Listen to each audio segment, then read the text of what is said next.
اعوذ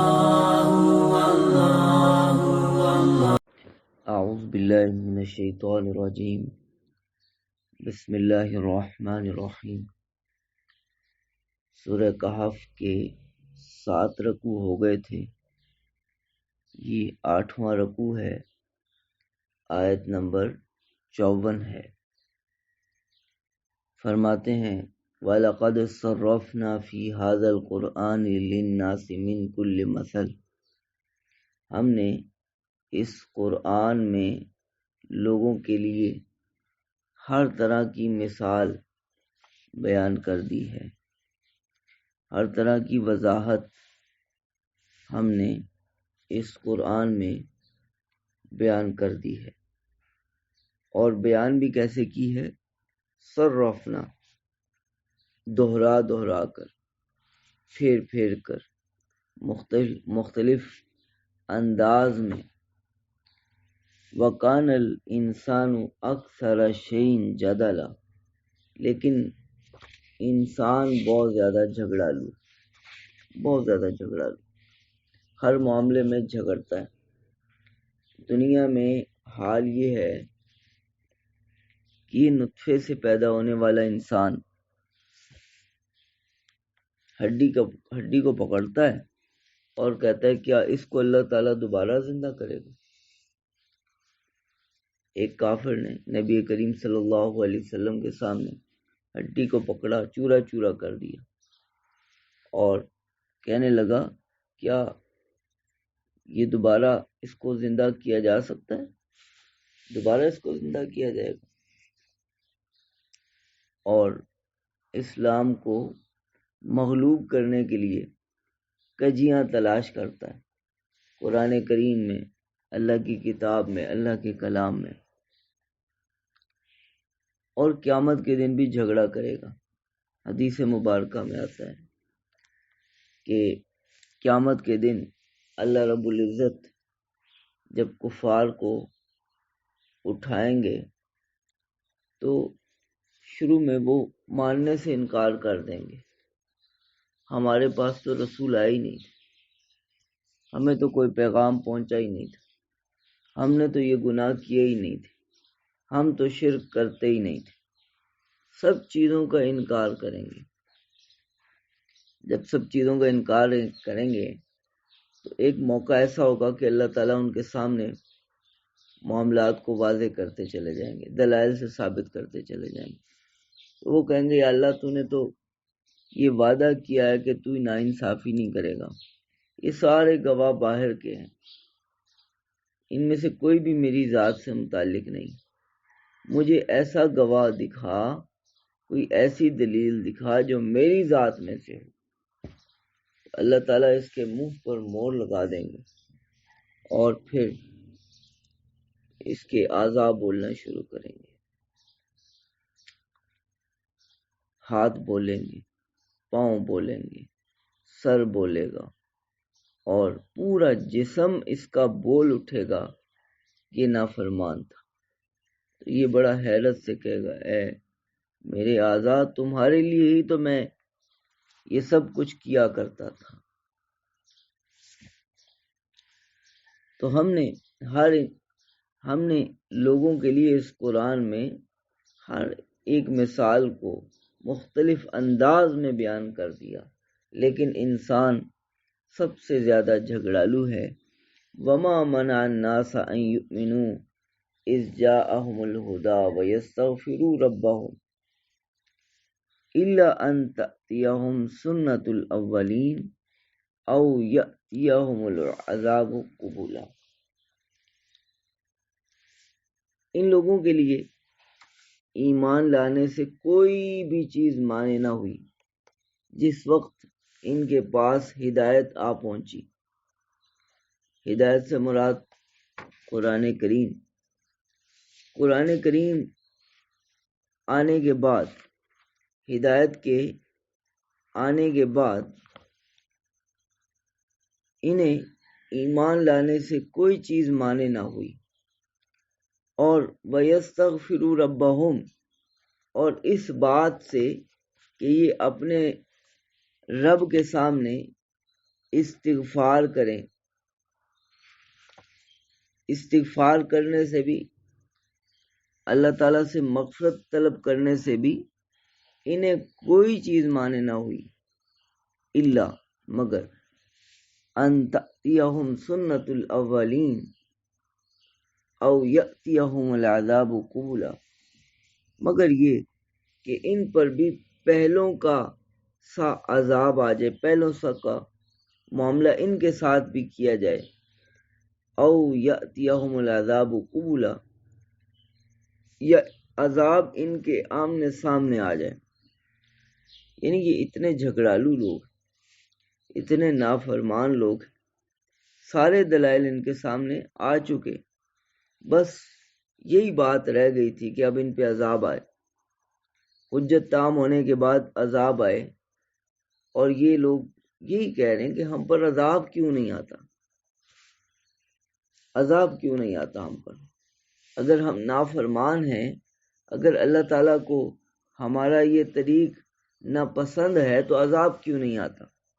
یعنی باقی سارے دلائل ان کے سامنے واضح ہو چکے، اور کوئی وجہ نہیں بنتی ایمان نہ لانے کی. سب چیزیں کھل کر سامنے آ چکی، مانے کوئی بھی موجود نہیں، بس مانے ان کی ہٹ دھرمی ہے، مانے ان کی ضد ہے کہ یہ کہتے ہیں عذاب کیوں نہیں آتا.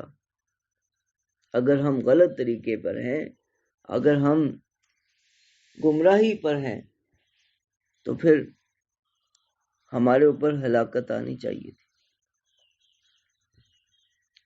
لیکن اللہ تعالیٰ کی سنت یہ ہے کہ اللہ رب العزت لوگوں کو موقع دیتے ہیں، مہلت دیتے ہیں. عذاب اگر فوراً آنا شروع ہو جائیں تو پھر یہ مہلت ختم ہو جاتی. اللہ تعالیٰ کی سنت یہ ہے کہ اللہ تعالیٰ بندوں کو مہلت دیتے ہیں. ہاں، جب وقت پورا ہو جاتا ہے پھر ملیا میٹ کر دیا جاتا ہے. اور رسول اللہ صلی اللہ علیہ وسلم کی جو قوم ہے، آپ صلی اللہ علیہ وسلم کے جو زمانے کے لوگ ہیں، ان پر اللہ تعالیٰ نے عذاب نہیں بھیجا. اس کی وجہ بھی بیان فرما دی کہ جب تک آپ ان کے اندر موجود ہیں ہم انہیں عذاب نہیں دیں گے، اور جب تک یہ لوگ استغفار کر رہے ہیں ہم، یعنی ان کا استغفار کرنا یہ تھا کہ یہ بس غفرانہ کا طواف کرتے ہوئے گناہ سارے کرتے غفرانہ کا کہہ رہے تھے، غفرانہ کا.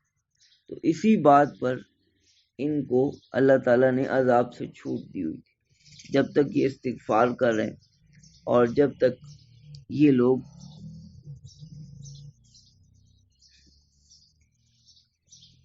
جب تک آپ صلی اللہ علیہ وسلم ان میں موجود ہیں اللہ تعالیٰ ان پر عذاب نازل نہیں کریں گے. تو عذاب کے نہ آنے کی وجہ کچھ اور ہے، اور یہ لوگ اسی انتظار میں ہیں کہ ہم پر عذاب آئے اور ہمیں دکھایا جائے کہ ہمارا یہ طریق اللہ تعالیٰ کو ناپسند ہے. وَمَا نُرْسِلُ الْمُرْسَلِينَ إِلَّا مُبَشِّرِينَ وَمُنذِرِينَ، اور ہم رسول اسی لیے تو بھیجتے ہیں تاکہ وہ خوشخبریاں سنائیں، ڈرائیں. ہم رسولوں کو نہیں بھیجتے مگر خوشخبری سنانے والے اور ڈرانے والے بنا کر. وَيُجَادِلُ الَّذِينَ كَفَرُوا بِالْبَاطِلِ لِيُدْحِضُوا بِهِ الْحَقَّ، اور کافر لوگ ناحق جھگڑا کرتے ہیں تاکہ وہ اس کے ذریعے سے حق کو مغلوب کر دیں.